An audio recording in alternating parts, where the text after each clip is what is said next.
Wiki jana na weekend ambayo ilipita, sisi wote tulishuhudia ile mikutano ya United Opposition, ambao wale wangetaka kuwa marais Kenya hii wamekuwa pamoja na wametembea kule Kisii, wamekuja hapa Mai Mahiu Nakuru, wamekuja padi ya Naivasha walikuwako, wamekuja mpaka Subukia, Nyahururu, wamekuja Daragwa, hapa Nyandarua, wakaenda Nyeri. Hapo beleni walikuwa kule padi ya Murang'a na Othaya. Na tunapenda vile wameanza kujipanga wenyewe, na inaonekana mwishowe tutapata one presidential candidate.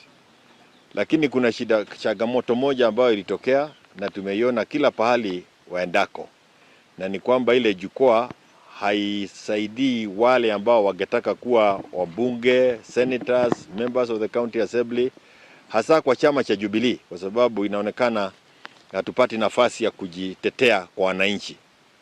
Na kwa sababu sisi wote tumekubaliana kwamba hakuna zoning, vyama vyote vitawania viti kila sehemu, ni vizuri kila chama basi, na hasa sisi wana Jubilee, tufikirie vile sisi wana Jubilee ambao tunatafuta viti, vile tutatafuta viti, na tumekubaliana kama aspirants tutengeneze forum, tuanze kutembea.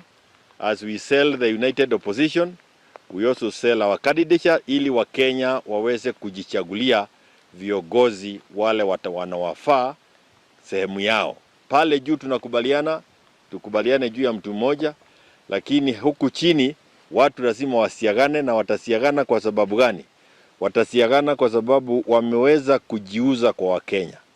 Na sisi kama wana Jubilee tusipochunga, hatutapata nafasi ya kujiuza kwa Wakenya, kwa sababu hiyo United Opposition platform sana sana inaonekana ni nzuri sana, na watu ya DCP wanapata nafasi pia. Na kuna kameza ingine inawekwa mbele ya watu pale, na hako kameza pia kanaanza kuleta aibu. Karituletea aibu kule pande ya Gilgil, wakati mama a woman candidate ambaye anataka kuwa MCA hiyo sehemu ya biashara alitendewa mabaya. Na tutaki our women leaders being violated by men when they are looking for leadership. For that reason, itatubidi tuanze kufikiria kwa haraka, na sisi tumekubaliana kuanzia hapa Nyandarua, we'll start moving as aspirants kutafuta hizo viti, and we'll go to every part of this country, na tutaenda tukiuza all the United Opposition candidates, lakini pia tujipatafutie nafasi ya kuwa viongozi. Mimi mwenyewe nilinyimwa nafasi ya kusalimia watu ya Daragwa, watu ambao nimeongoza zaidi ya miaka 10, na ni watu ambao wenyewe ndio walikuwa wanasema mpatieni mic, hatutaki mambo ya aibu dogo kama yale, kwa sababu pia haisaidii principles kuonekana kama watu ambao wamejipanga vizuri. Kwa hivyo hayo ni mambo ambayo tungetaka kusahihisha tunapoendelea mbele.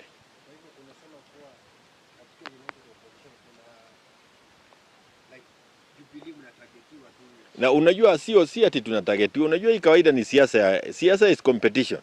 Na kwa sababu mwenye microphone pale kwa United Opposition ni Mheshimiwa Gachagua. Na Gachagua anafanya kazi mzuri, kwa sababu sijui kama kuna mtu anaweza pambana na Ruto vile anapambana na yeye. Akiwa na microphone, naturally he ends up calling more of GCP and no other people, and especially in the Mount Kenya region.